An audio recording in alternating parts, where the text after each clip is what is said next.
Buen día, ¿cómo les va? Bueno, vamos a seguir el tema de genética.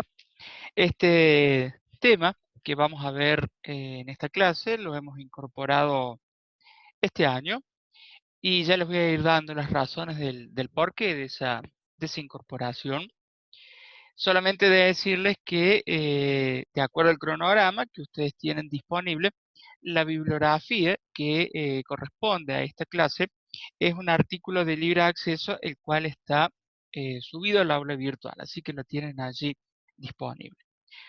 Lo que tenemos que ver en esta clase es lo que corresponde a epigenética. La clase pasada vimos en detalle cómo se transmite la información genética. Dijimos que la misma se transmite a través de el ADN, ¿sí? Que podemos decir en general que justamente su función es la transmisión de la herencia, en tanto que el ARN, la función, es la expresión de la herencia, por cuanto en el ADN está la información necesaria para sintetizar las distintas proteínas que van a hacer que se exprese la herencia de una manera o de la otra. También dijimos que esa herencia se da o se transmite a través de las células sexuales, los óvulos y los espermatozoides, que las mismas son células haploides, en tanto tienen la mitad de cromosomas, 23 cromosomas, y que al unirse en la fecundación, conceptos que vamos a ver un poco más adelante, se produce la fusión de los dos núcleos y por lo tanto los dos cromosomas, los dos genes que componen cada uno de los cromosomas, uno del padre y uno de la madre, se complementan y allí se reconstituye la diploidía, en tanto que el nuevo individuo va a tener ya la dotación completa de cromosomas, esto es los 46 cromosomas. También dijimos el concepto de genoma, definido como el conjunto de genes que constituye a un ser vivo. En el caso del hombre, vimos que una cantidad alrededor de los 30.000 genes. Y definimos el concepto de fenotipo, aquella o las manifestaciones externas que surgen de la interacción de este genoma de los genes con el ambiente. Les cuento que, como vamos a ver más adelante, las primeras teorías de la evolución, fundamentalmente la teoría de Darwin, sostenía que los cambios evolutivos necesitan muchos, pero muchos años para pasar de una generación a la otra. Sin embargo, y ahí viene la importancia de este tema de epigenética,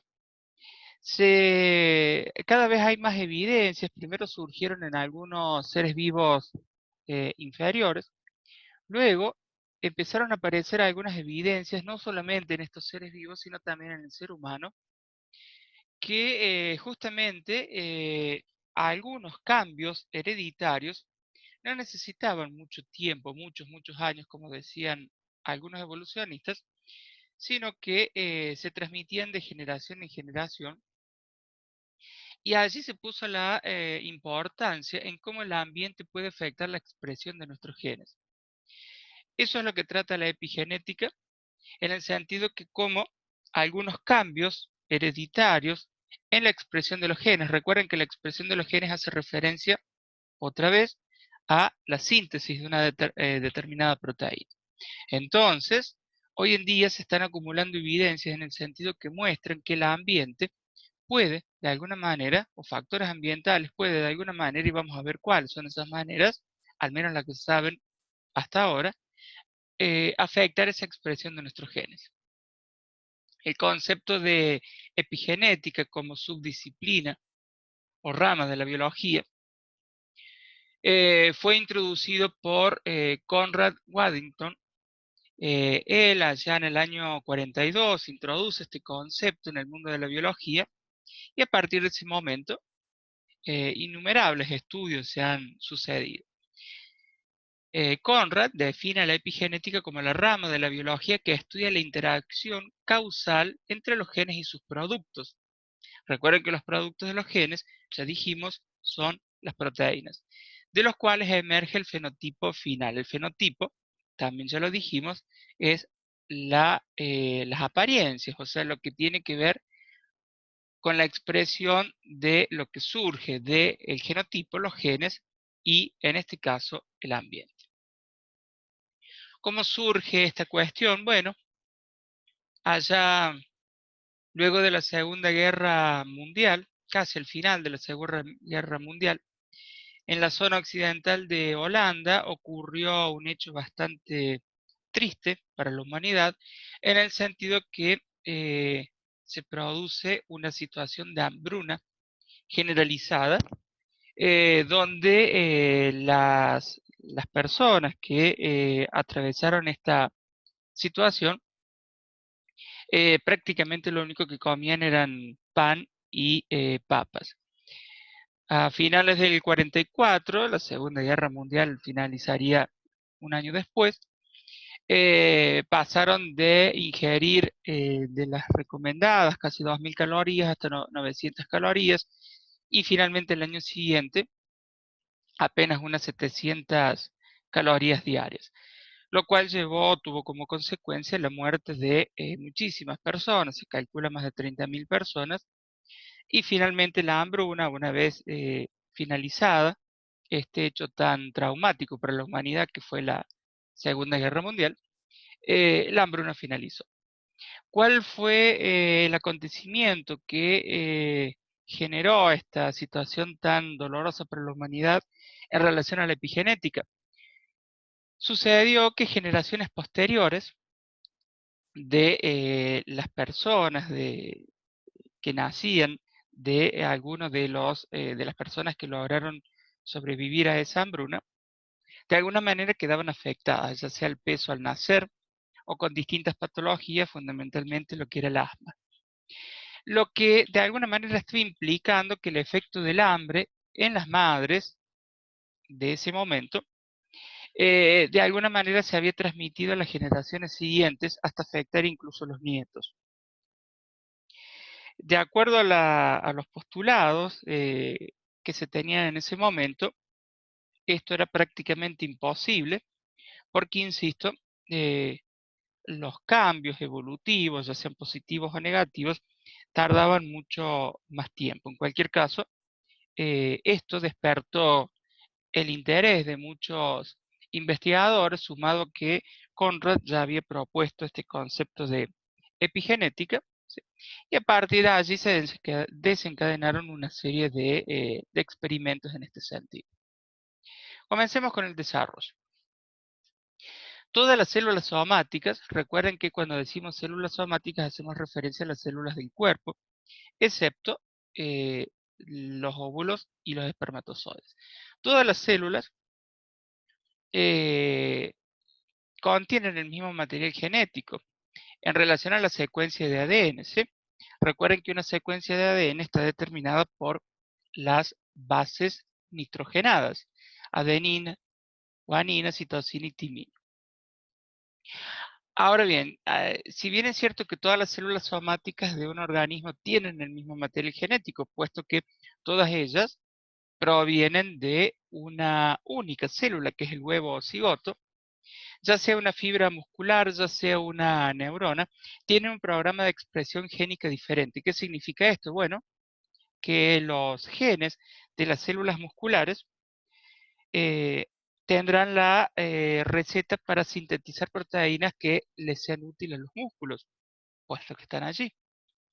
En tanto que la neurona tendrá el ADN de la neurona, expresará o sintetizará proteínas que sean necesarias para el desarrollo de la neurona o las conexiones entre neuronas. ¿Se entiende? Entonces, cada una, si bien todas tienen el mismo material genético, puesto que vienen de una única célula, cada una expresa distintas proteínas de acuerdo a la necesidad de cada una de esas células.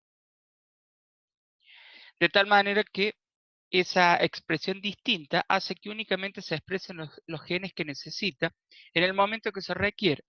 Entonces, algunos genes son expresados únicamente en momentos concretos del desarrollo, solo en algunos tipos celulares y no en otros. Las neuronas, por ejemplo, tienen una alta expresión de proteínas durante el desarrollo del cerebro y en los primeros años de la infancia. Luego, no es que no sigan teniendo expresión de sus genes, sino que en cierta manera disminuye. ¿Sí? Entonces, ya sabemos que todas las células tienen el mismo material genético, sin embargo, expresan distintas proteínas y sumado a eso, expresan en distintos momentos que el organismo lo requiere. ¿Sí? Eh, de tal manera que algunos genes son expresados en algún momento, otros son expresados en otro momento.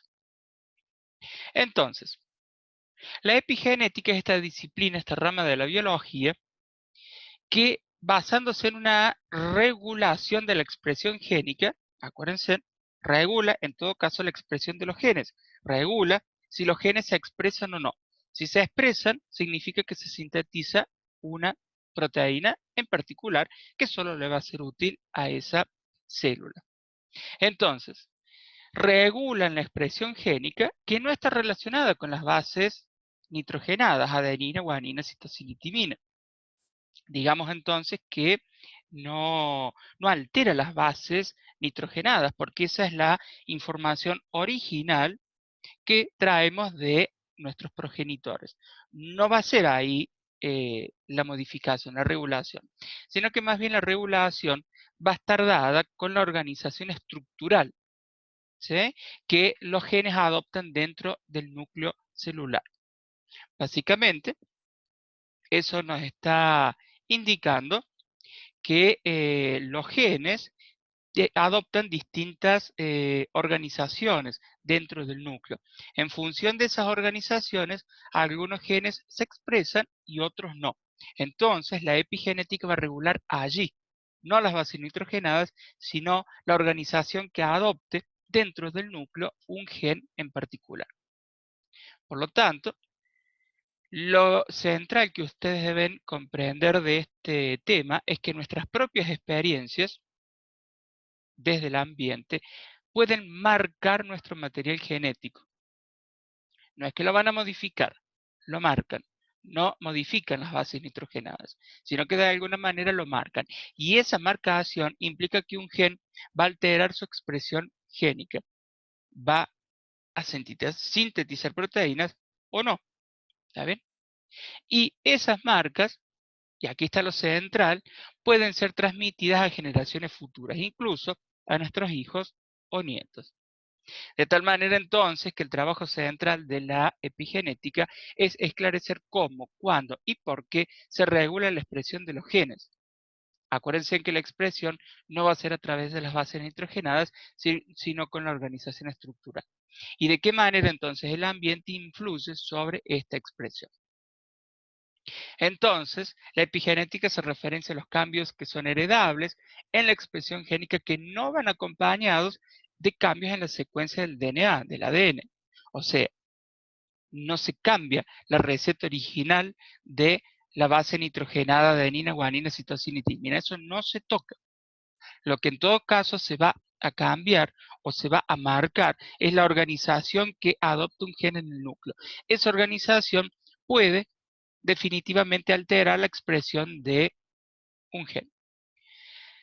Entonces, el entorno, vamos a hacer referencia a la edad, a la dieta, al tabaco, por ejemplo, carcinógenos, el ejercicio, el estrés, la dieta, el tabaco, infecciones, la inflamación, todos ellos, factores ambientales, de alguna manera entonces van a regular la expresión de los genes. ¿Cómo lo van a regular? Aquí están las dos formas de regular. Van a activar o inactivar un gen, lo cual finalmente dará lugar al fenotipo. Fíjense en que incluso se habla de una vida epigenética, que comienza desde la preconcepción, porque traemos marcadores epigenéticos de ya nuestros padres, desde el momento que somos embriones, porque hay un desarrollo celular que tiene un instructivo epigenético que justamente heredamos de nuestros padres, durante la lactancia y el periodo escolar, donde el epigenoma es muy flexible a cambios ambientales y nutricionales. Allí, por ejemplo, se ha visto como la dieta materna apoya, modifica, genera cambios epigenéticos. En la adolescencia, el adulto joven, el medio ambiente y la nutrición, y eso va a tener consecuencias en la herencia de generaciones futuras que puedan tener este individuo. Ya en el adulto maduro, en el adulto mayor, las, los cambios epigenéticos van a modificar el riesgo heredado de la aparición de distintas enfermedades y la calidad de vida.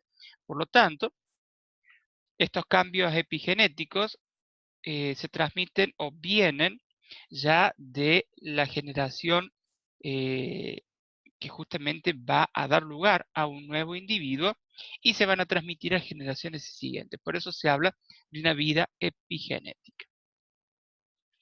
Entonces, ya queda claro entonces, mediante mecanismos epigenéticos ambientales que no modifican la secuencia de nucleótidos del ADN, sino que más bien se tiene la capacidad de marcar qué genes deben ser expresados, en qué grado y en qué momento. Estos son los tres mecanismos que ahora lo vamos a ver: la metilación del ADN, la modificación de las histonas y los microARNs. Ahora los desarrollamos en detalle cada uno de ellos.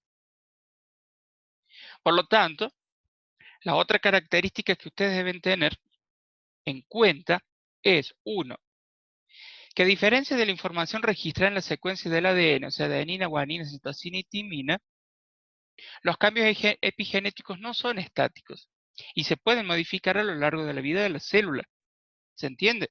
A lo mejor una célula es marcada por un cambio ambiental y finalmente después es marcada por otro cambio ambiental.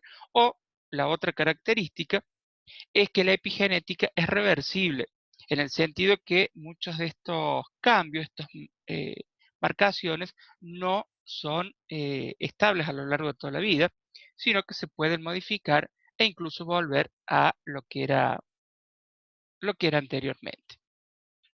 Entonces, la epigenética son las alteraciones heredables en la expresión génica que no son acompañadas por cambios en la secuencia del ADN. Es un cambio en el fenotipo que es heredable, pero no involucra mutaciones en el ADN. La receta original sigue allí siendo original. Y ya les dije los principales mecanismos: la metilación del ADN, la modificación de las histonas o los microARNs, que ahora los vemos. Entonces, ¿qué es el epigenoma? El genoma humano ya dijimos que es la colección completa de ADN. Aproximadamente unas 3.000 millones de pares de bases, adenina, guanina, esas son las pares de base. Lo que hace que efectivamente cada individuo sea algo único. Ya dijimos que el ADN contiene las instrucciones, la receta para sintetizar las proteínas. Esto está claro. Entonces, bien, ¿qué es el epigenoma? El epigenoma son los compuestos químicos y proteínas o etiquetas químicas, estas marcaciones que yo les decía, que se van a unir, que pueden o no unirse al ADN, ¿sí? Y que van a regular la expresión de los genes. Ya dijimos que la expresión puede ser la activación o desactivación de un gen, ¿sí? De tal manera que efectivamente cuando estos compuestos epigenómicos son o pueden ser factores ambientales, ya lo dijimos: el tabaco, carcinógenos, la dieta, ejercicio, etc. Estos compuestos epigenómicos, cuando se unen al ADN y modifican su función, acuérdense que no modifican las bases nitrogenadas, marcan el genoma, perdón. Y esas marcas, ya dijimos que no cambian la secuencia del ADN, sino que en realidad cambian la manera en cómo las células utilizan las instrucciones del ADN. ¿Sí? De tal manera entonces que el epigenoma son cambios estructurales en el genoma, ¿sí? No es que cambien la secuencia del ADN del genoma, ¿sí? Pero sino que más bien cambian la expresión de ese genoma. Y allí en este epigenoma influyen variables ambientales, la edad, por supuesto, variaciones que son aleatorias y por supuesto todo lo que tiene que ver con el medio ambiente intra y extracelular y modelos o formas específicas de cada uno de los tejidos, en el sentido que decíamos anteriormente, la expresión va a depender de cada una de las células de nuestro organismo. Otra cosa que deben tener claro que el epigenoma difiere entre las poblaciones celulares del organismo, el momento de desarrollo o estado de salud. ¿Se acuerdan que decimos al inicio que cada una de estas células, células del tejido adiposo, muscular, melanocito, la neurona, las células sanguíneas, todas tienen el mismo genoma, porque todas derivan de una única célula, que es el huevo cigoto, resultante de la fecundación? Ahora bien, tienen distinto epigenoma. ¿Por qué? Porque los factores ambientales no van a incidir en ellas de manera igualitaria. Además, recordemos que, como yo les decía anteriormente, que hay momentos del desarrollo. Por ejemplo, las neuronas son muy activas durante el desarrollo, ¿sí? Entonces, esos momentos del desarrollo, donde hay una intensa actividad de alguno de estos tipos de células, definitivamente las hace más sensibles a cambios ambientales. Además, también es cierto, y cada vez hay más evidencias, que dependen del estado de salud, ¿sí? Una persona que tiene una patología de base, ¿sí? Qué sé yo, por ejemplo, hipertensión, diabetes, hace que sus células, no todas por supuesto, sino muchas de ellas sean más sensibles justamente a estos cambios epigenómicos. Entonces, vamos hacia los mecanismos epigenéticos. Ya debe quedar claro entonces que el epigenoma modifica la expresión del genoma a través de estos dos mecanismos. No modifica las bases nitrogenadas, sino la expresión a través de estos dos mecanismos. Silencia genes, ¿sí? De tal manera que directamente un gen no se va a expresar, y si un gen no se expresa, recordemos que la consecuencia es que una proteína no se sintetiza. Y la otra manera de regular a los genes es la activación de un gen. En este caso favorece la expresión de un gen. Entonces se entiende que a lo mejor la receta original o el ADN, un gen estaba o se tenía que expresar. ¿Se entiende? Sin embargo, factores ambientales influyeron o regularon a ese gen de tal manera que se silenciara y no se exprese. Por el contrario, quizás algún gen estaba silenciado, no expresaba distintas proteínas en un momento clave del desarrollo. Sin embargo, por mecanismos epigenéticos, de alguna manera ese gen se activó y empezó a expresar las distintas proteínas que él puede sintetizar. En particular, dijimos que hay tres mecanismos a través del cual el ambiente puede regular la expresión de los genes. También debe quedar claro entonces que el epigenoma, como el genoma está compuesto de todos los genes de nuestro organismo, el epigenoma está formado por estas etiquetas químicas o estos compuestos químicos que proceden del ambiente, fuentes naturales como los alimentos o artificiales, claro está, como drogas, medicinas o, por ejemplo, plaguicidas.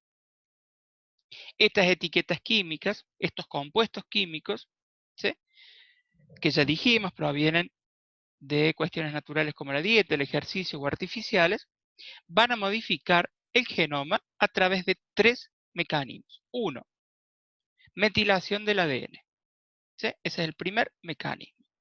La metilación del ADN afecta directamente al ADN, no cambiando las bases nitrogenadas, ya está claro, pero lo afecta de manera directa. ¿Por qué?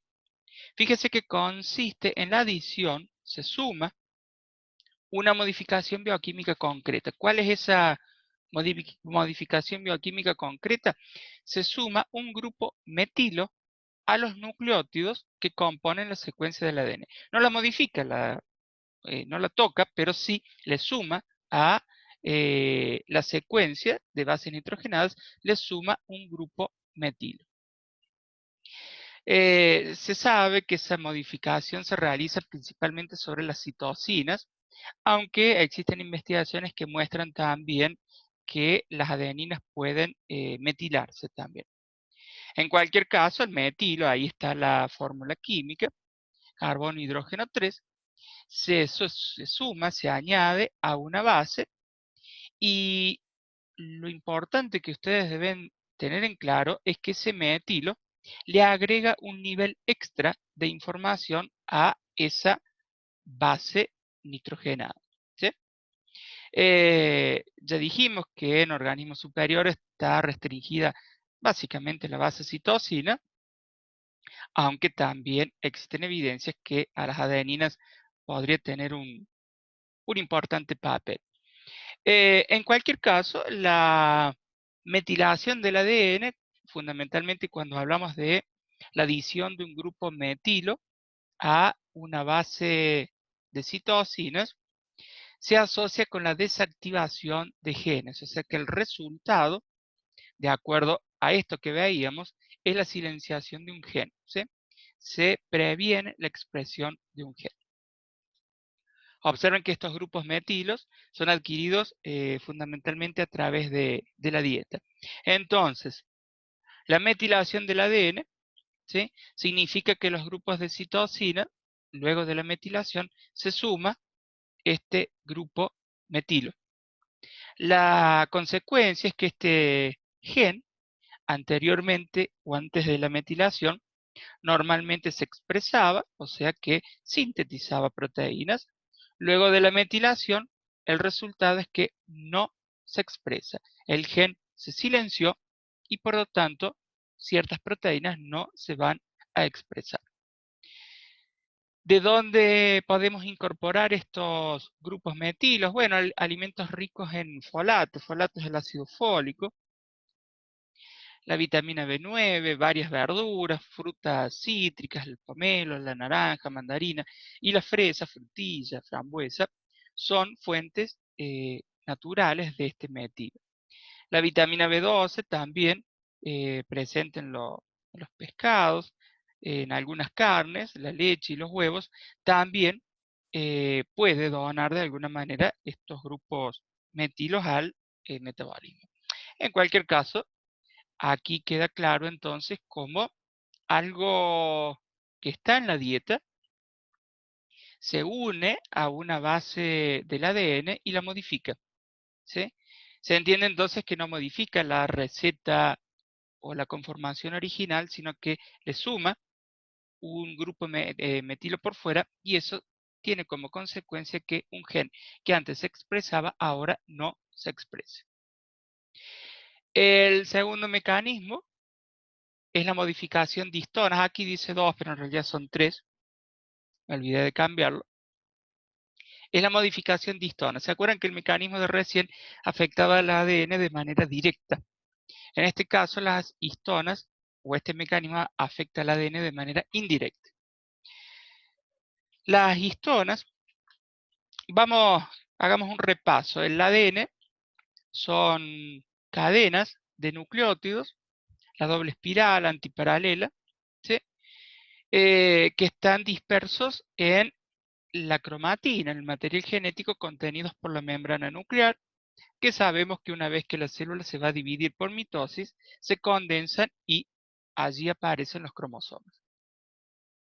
Sin embargo, el ADN no está solo en el núcleo en forma de cromatina. El ADN está unido a ciertas proteínas, eh, son muchas proteínas, no solamente está la histona, hay varios grupos de histonas. En cualquier caso, la función de las histonas justamente es unir a las distintas moléculas del ADN, ¿sí? Esa es la función que tiene. Por lo tanto, cuando vemos un cromosoma, veremos efectivamente el ADN condensado junto con las histonas. Eso es el rol que tienen normalmente las histonas. Como son proteínas, Recuerden ustedes que las proteínas están formadas por cadenas de aminoácidos. Entonces, lo que modifican, o el mecanismo epigenético que modifica las histonas, justamente lo que modifica son algunos aminoácidos específicos, no todos, pero sí modifica algunos. ¿Cómo lo modifica? En este caso, adiciona, suma grupos acetilo, metilo también, o fosfato. Fíjense en que hay muchos de estos grupos. ¿Está bien? Entonces, la proteína histona se ve modificada en algunos aminoácidos por la suma de estos grupos químicos. ¿Sí? De tal manera que esta modificación de la histona va a modificar la expresión de los genes, por eso modifica indirectamente, porque no modifica el ADN del gen, sino que en realidad modifica la histona. Ustedes deben saber que las histonas, ¿sí? Como unen las moléculas del ADN, justamente definen la conformación de la cromatina.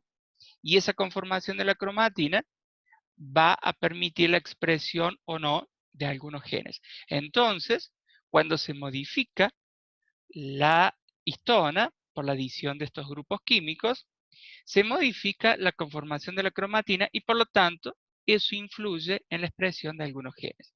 También aquí se ha visto fundamentalmente que algunos genes que eran activos, o sea que sintetizaban proteínas, luego de la modificación de las histonas, dejan de sintetizar proteínas. Por lo tanto, estamos hablando de un mecanismo de silenciación de genes. El último mecanismo son los microARN. Recuerden que el ARN tiene tres tipos. El ARN ribosomal, que trabaja o lleva a cabo su función en los ribosomas, sintetizando las proteínas. El ARN de transferencia, que como el nombre lo indica, transfiere, trae los aminoácidos necesarios para sintetizar una proteína. Y el ARN mensajero, que él mismo es capaz de ingresar al núcleo, traer la información del ADN. Recuerden que el ADN no sale del núcleo.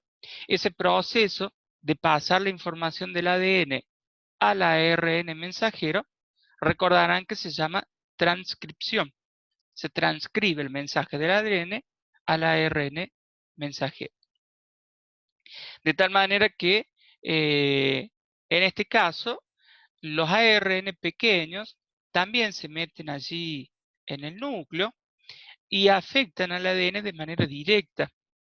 ¿Por qué? Porque pueden afectar las regiones donde se produce la transcripción. ¿Sí? Ese es un mecanismo que afecta directamente el ADN. También se sabe que estos microARNs, que son muy chiquititos, de allí el nombre, se pueden unir con distintas proteínas de tal manera de silenciar este proceso de transcripción. Otra vez, el resultado mayoritario de los microARNs es que pueden silenciar la expresión de una proteína. Entonces, lo van a afectar o lo van a regular de manera directa en el ADN o de manera más indirecta aquí ya directamente cuando se va a sintetizar la proteína. Entonces, para hacer un resumen, los mecanismos epigenéticos hacen referencia a los cambios de la expresión del ADN sin que se modifique la secuencia génica. Dijimos que hay tres mecanismos: la metilación del ADN, donde se agregan a las bases citosinas pequeños grupos metilos y silencian la expresión de genes. Esta es una intervención directa. La modificación de las histonas, una modificación indirecta, puesto que se modifica la conformación de las histonas, lo cual tiene como consecuencia que se modifique la conformación de la proteína y por ende se regule, se modifique la expresión de algunos genes. Y los microARNs, una intervención directa, también indirecta, ¿sí? En el sentido que alteran los procesos de transcripción. Esto es el pasaje del mensaje del ADN al ARN mensajero. En cualquier caso, todos estos mecanismos están indicando o son el resultado de adiciones o modificaciones de químicos que provienen del medio ambiente, ¿sí? De la dieta, de sustancias artificiales, pero en cualquier caso provienen del ambiente. Entonces, pueden ser hormonas sintéticas, agentes contaminantes, drogas como el alcohol, el tabaco, fármacos, deficiencias nutricionales. Aquí estamos poniendo factores más negativos, pero también pueden ser positivos, ustedes ya lo saben. Se van a traducir en mediadores químicos, en moléculas químicas como los metilos, por ejemplo, que van a ayudar a la liberación de hormonas, neurotransmisores, enzimas, etcétera, que a través de estos tres procesos, la metilación, la acetilación, fosforilación, bueno, son distintos mecanismos, por ahora nos quedemos con estos tres que vimos recién, que inciden en el ADN y las histonas y que definitivamente son los principales responsables que en el núcleo de cada célula, recuerden que esto va a afectar no solamente distintos tipos de grupos de células, sino también fundamentalmente en distintas etapas del desarrollo. Entonces tiene como consecuencia que algunos genes se escondan, se silencien, no expresen las proteínas que tienen que expresar o, por el contrario, queden expuestos y activos y en ese sentido sí expresen la proteína que deben expresar. Algunos ejemplos: alérgenos, fíjense en que acetila las histonas, deacetila las histonas, distintos mecanismos, microbios metilan el ADN, el humo del tabaco metila el ADN, deacetila y acetila las histonas, el aceite de pescado deacetila también las histonas, la obesidad se sabe que metila el ADN o el estrés metila el ADN. Otra vez, podríamos hacer una larga lista de distintas variables ambientales que se sabe que directamente o indirectamente modifican la expresión de los genes, ya sea activándolos o silenciándolos. Ahora hablemos de esta herencia epigenética. Recordemos lo que dijimos al inicio, que anteriormente se consideraba que algún cambio era necesario que pasara un tiempo muy largo para que se transmitiera a la generación siguiente. La herencia epigenética supone que se borran, ¿sí? O que en todo caso hay un borrado incompleto de esas etiquetas, de esos marcadores. ¿Por qué se dice que lleva una herencia no mendeliana?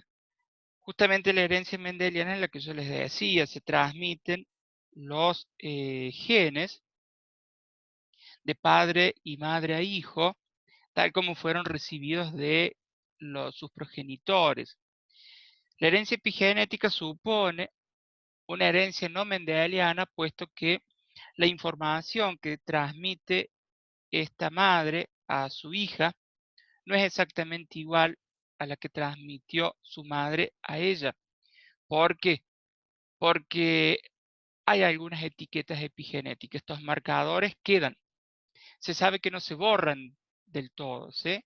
Quedan algunas marcas epigenéticas. Por lo tanto, esto quiere decir que la experiencia que tuvo esta madre en forma de etiquetas epigenéticas, en forma de estos marcadores, estas marcas en el gen, que ya dijimos que se produce a través de estos tres mecanismos, puede pasar a la futura generación. Por eso se dice que lleva una herencia no mendeliana. Esta herencia epigenética, ya les decía al inicio, está muy demostrada para plantas, invertebrados, y en mamíferos, si bien es cierto que hay cierto escepticismo, cada vez hay más pruebas que ello ocurre. Entonces la pregunta que surge es si el epigenoma se hereda. Ya sabemos que el genoma se pasa de padre y madre a los descendientes y de las células cuando se dividen, ¿sí? Ya sea mitosis o meiosis, a la próxima generación. Sin embargo, se sabe que el epigenoma, que recuerden que estaba constituido por estas marcas epigenéticas, se sabe que una parte del epigenoma efectivamente se borra cuando los padres pasan su genoma a sus descendientes.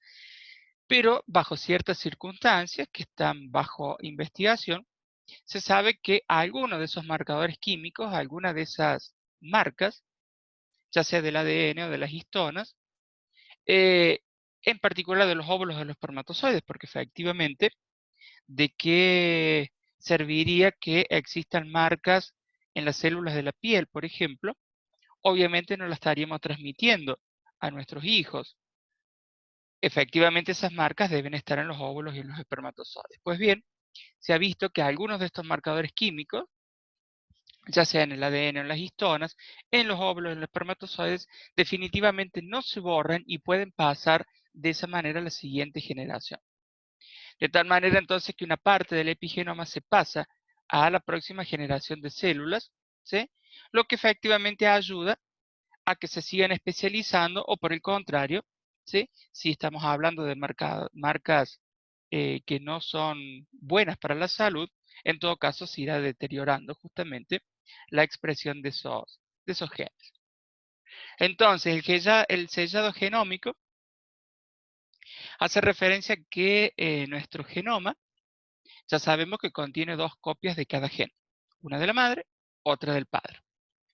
Interesantemente, en un número pequeño de genes, solo se activa la copia de la madre y en otros grupos de genes solo se activa la copia del padre. Esto es lo que se conoce como impronta genómica, ¿sí? Cuando se activa solo un grupo de copias de la madre o solo un grupo de copias del padre. Interesantemente, el epigenoma distingue entre estas dos copias que tienen impronta, si se activan, o si no tienen impronta, si no se activa. Incluso se sabe que determina cuál es la copia activada. En cualquier caso, fíjense en que algunas enfermedades son causadas por esta impronta genómica que es anómala.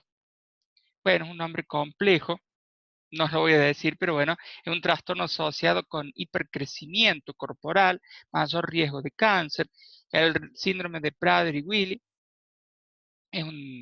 se asocia con el deficiente tono muscular, hambre constante, lo cual lleva a una obesidad. Y este quizá un poco más frecuente, el síndrome de Angelman, es una discapacidad intelectual, así también como dificultades en el movimiento. En cualquier caso, la figura que ustedes pueden ver allí, estamos hablando de 3 generaciones de mujeres. La generación 1, una mujer que fuma mientras ella está embarazada. Se sabe que el humo del tabaco, como vamos a ver ahora, puede inducir cambios epigenéticos, pero en 3 generaciones, ¿sí? A la vez, en ella misma, porque el humo del tabaco genera cambios epigenéticos en nuestro cuerpo, en su hija que aún no ha nacido, en su hija que ya ha nacido y en particular sus células reproductivas, por lo tanto, también directamente en los nietos, ¿sí? Aquí vemos cómo se transmite de generación en generación estos cambios epigenéticos.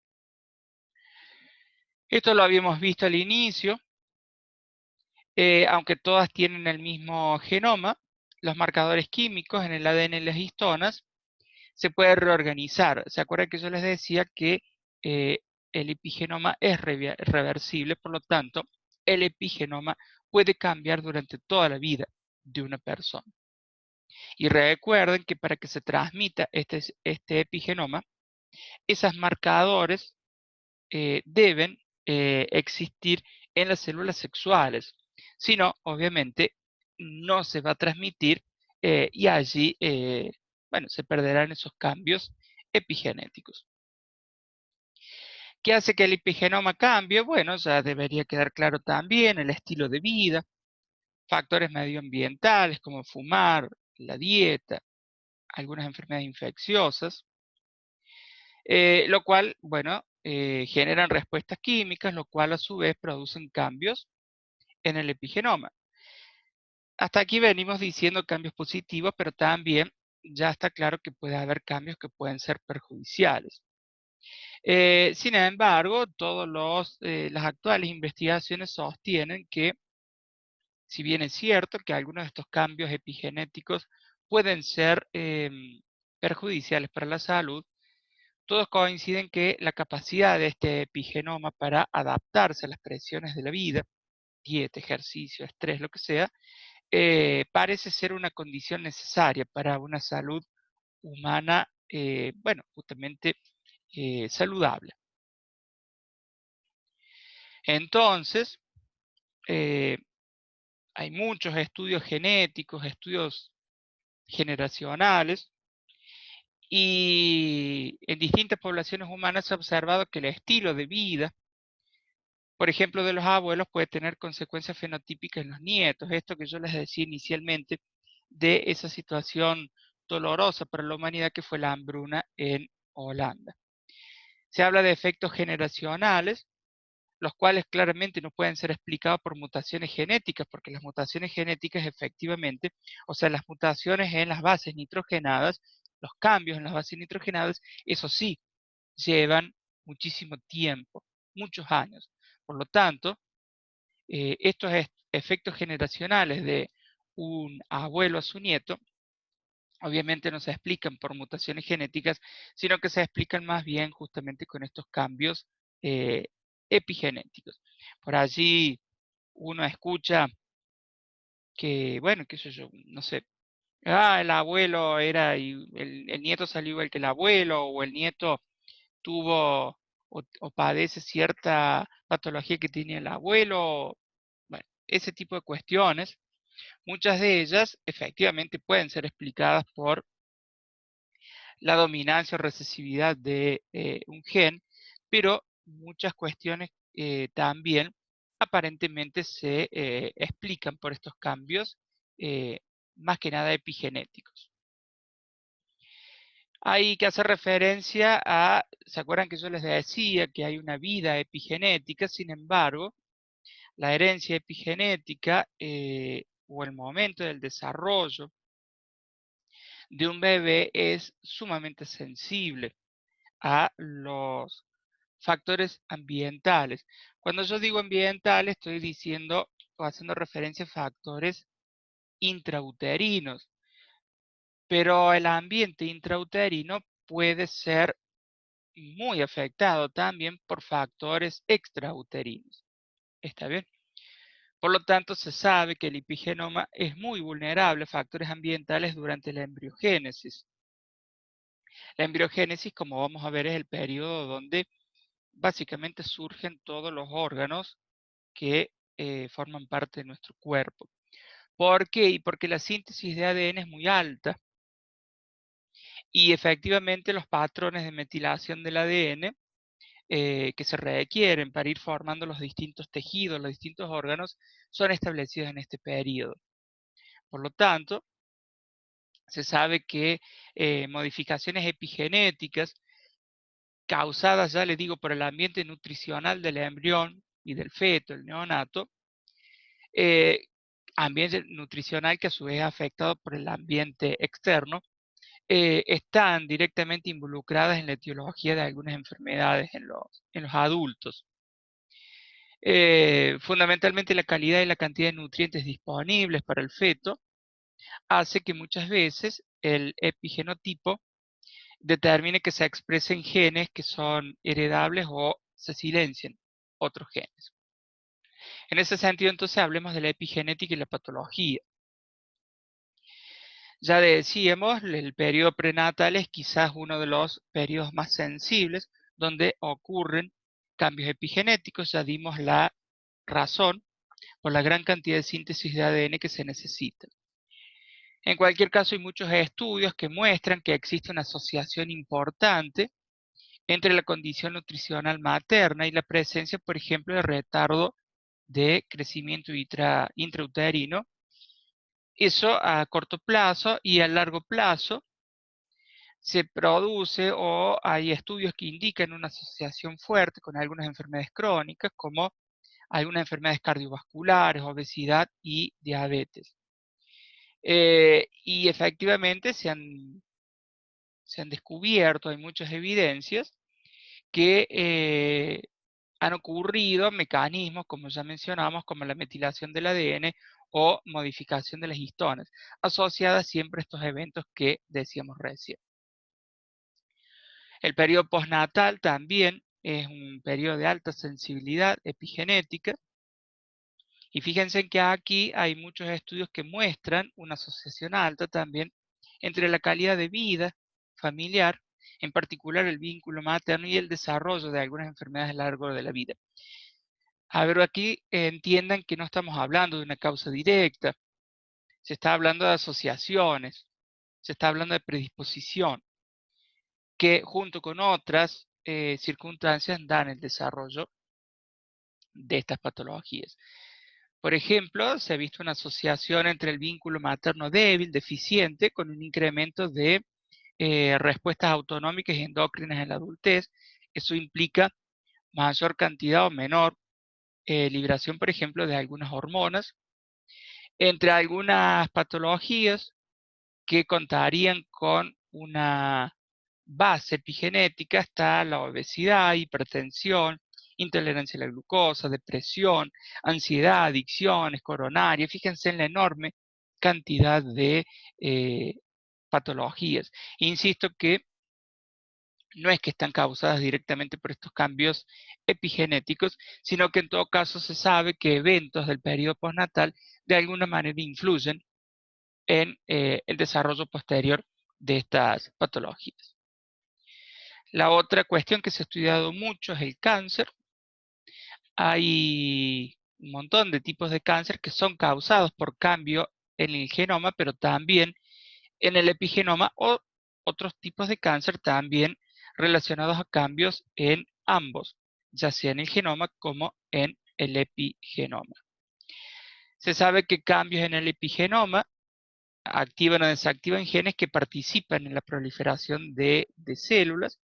Recuerden que el cáncer en realidad es justamente una proliferación de células que no se detiene, pero también puede ser la respuesta inmunitaria, en el sentido que el mismo sistema inmunológico de la persona controla esa proliferación. Cuando fallan esos mecanismos, ya sea una proliferación masiva de células o la falta de control del sistema inmunitario, para destruir el tumor pueden surgir, bueno, justamente los distintos tipos de cánceres. Hay un tipo de tumor cerebral, glioblastoma se llama. En este caso, fíjense en que se utiliza una droga, o por supuesto no importan estos nombres, pero esa droga destruye las células cancerígenas justamente al agregar grupos metílicos al ADN. Justamente se acuerdan que la metilación del ADN era uno de los mecanismos. Bueno, esto es simplemente como un ejemplo más para que ustedes vean cómo se asocia a la patología. Y el último ejemplo que les traía en relación a lo que es la patología es el síndrome de Rett. Se sabe que cuando se muta ese gen MCP2, que codifica para una proteína que se une a regiones metiladas, provoca justamente muchos casos de este síndrome de Rett. El síndrome de Rett se dice que afecta exclusivamente a mujeres, sin embargo, a los hombres también. Lo que pasa es que como está asociado al cromosoma X, y el hombre al solo tener un cromosoma X, eh, por lo general son niños que fallecen antes de nacer. En el caso de la mujer, como tiene dos cromosomas X, uno puede de alguna manera compensar al otro. Sin embargo, es cierto que el síndrome de Rett es bastante grave, por cuanto la niña aparentemente tiene un desarrollo normal, esperable, los primeros meses, y después, al año, un poco más, un poco menos, empieza a perder todas esas habilidades que había adquirido. Eh, incluso nunca puede desarrollar el lenguaje y empieza a tener convulsiones muy severas asociadas a un deterioro cognitivo muy severo. Hay como un periodo ventana de silencio donde la niña no puede adquirir ninguna otra función y comienzan a tener distintas malformaciones óseas, lo cual finalmente lleva a que la niña tenga una corta expectativa de vida. Bueno, más allá de la clínica, ya les decía, el síndrome de Rett, en muchos casos, sostienen los investigadores que se debería, o los mecanismos epigenéticos ayudarían a la aparición de esta patología. Bien, como para hacer entonces un resumen, la clase fue corta, ya la terminamos, pero complementamos lo que vimos en la clase pasada sobre genética, en el sentido que aparentemente no todos o la herencia genética implica el paso de los genes tal como son heredados de nuestros progenitores, sino que en realidad aparentemente también estaríamos heredando cambios epigenéticos, o sea, variables ambientales que a través de tres mecanismos, la metilación del ADN, la modificación de las histonas y los microARNs, modifican la expresión de genes de nuestros padres y madres, que de alguna manera se modifican también o dejan marcas en las células sexuales, esto es los espermatozoides y los óvulos, y las heredamos nosotros. Todas las evidencias indican que en los seres vivos más superiores, como el ser humano, más complejos, también estarían presentes y todo apunta que estos cambios epigenéticos serían también necesarios para una mejor adaptación a el medio ambiente. La bibliografía que ustedes tienen sobre este tema, ya les dije, está en el aula virtual, es de libre acceso y establece una relación justamente de estos que estamos diciendo, lo que son los cambios epigenéticos y el desarrollo esperable de una salud mental adecuada. Bien, nada más por hoy. Nos estamos viendo en el Meet, en el horario de consulta. Recuerden cuando escuchen la clase ir anotando las dudas, así el miércoles a las 9 las podemos resolver. Cuídense y nos estamos escuchando el próximo miércoles. Que anden muy bien.